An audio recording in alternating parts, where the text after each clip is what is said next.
All right, so let's move on to the next show, which is another Ryan Murphy show. It's Scream Queens. Full spoilers for season 1, episode 4, entitled Haunted House. As Halloween approaches, Zayde makes a stunning announcement, and Chanel concocts a devious plan. Pete and Grace visit a mysterious woman connected to Kappa's past, and Dean Munch struggles to keep Wallace University open. That was quite a Peter. list. Yeah, well, there's a lot of stuff going on in this episode. So, is Scream Queen still holding your interest? It is. I'm still having fun. I mean, this was probably the weakest of the 4 episodes so far, but I mean, I don't think that was because it was a bad episode. I just think was the least eventful one. Well, there were no murders this time, right? There wasn't. They did find all of the dead bodies that have compiled so far, including Coney, which they did not forget. Yes, hanging on a cross, Hanging on a which cross. was great. Yes, that was great.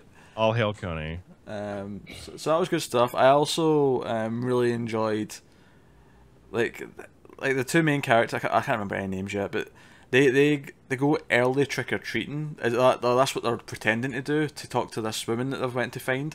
And not Emma Stone and the Yeah. journalist guy, who they're going as Matthew McConaughey and what's her face from How to Lose a Guy in 10 Days. and his McConaughey impression Is spot on. Yeah, and he keeps doing it. Like, even once they get in and start talking to her, he keeps talking in McConaughey's voice for like a good most of the scene.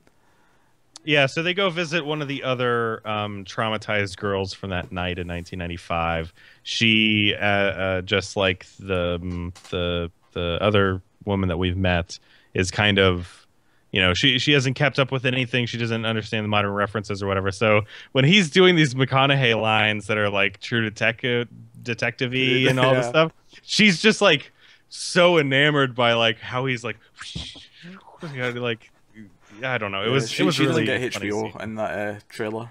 I don't think It was a great impression and a very funny scene. it was. So. I mean, there's a lot of good stuff because the opening scene with Chanel Ween was Where it's basically parodying like Taylor Swift videos and stuff online, where it's like, oh my god, this person that I really pay attention to online sent me a gift, and it's like the greatest thing that's ever happened to me, and I don't know how to contain my feelings, except it's Chanel saying like, you're a worthless piece of garbage and here's a rotting pumpkin, so fuck you. And they're like, oh my god, thank you, it's the best thing ever. and the It's, other thing with her that really cracked me up is when the black girl announces she's going to be like running against her for like president of the house. Yeah. The ultra slow motion dropping of the pumpkin as she hears the fun. news, as the music was coming in, was cracking me up as well.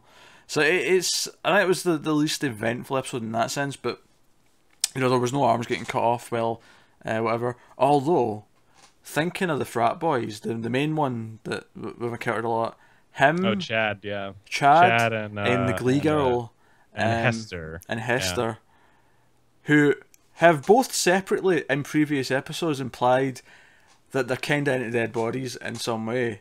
Them running into each other in the graveyard and basically immediately wanting to fuck was like some of the weirdest black humor that was making me laugh so much. Like, It was good, yeah.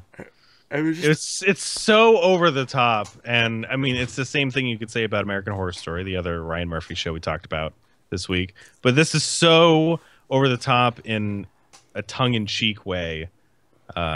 It just, I can't help but laugh at it. Can't help it. And that scene in particular was very amusing to me. Just yeah. everything she was saying, basically about how like it was like she could almost obviously be the killer there, because it's like, well, I'm gonna lure you over to like a place and I won't tell you when or where, but get off on this gravestone right now. It's real weird, but very, very funny. So yeah, what did you think about the haunted house itself? What the episode's name is from. I thought it was fine. Like, I don't think it stood out. I mean, it was mostly just plot setup more than anything else for the discovering of the dead bodies and all that. Yeah.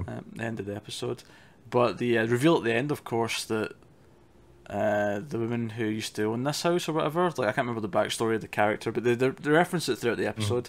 Turns out to be the other girl woman stuck from 1985. You know, she's the one that's been sort of dating the main girl's dad. Yes. Yeah, her, she's the howling woman who was taking care of the baby. And she's in a rocking chair and looking creepy. Yeah.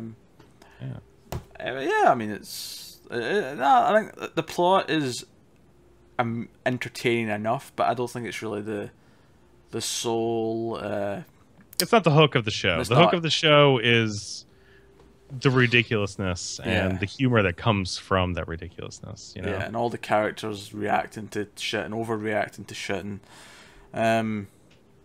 no, I'm still having fun with it. I look forward to this every week now. So. Yeah, I'm still having fun with it too. It's the surprise of the season, I would say.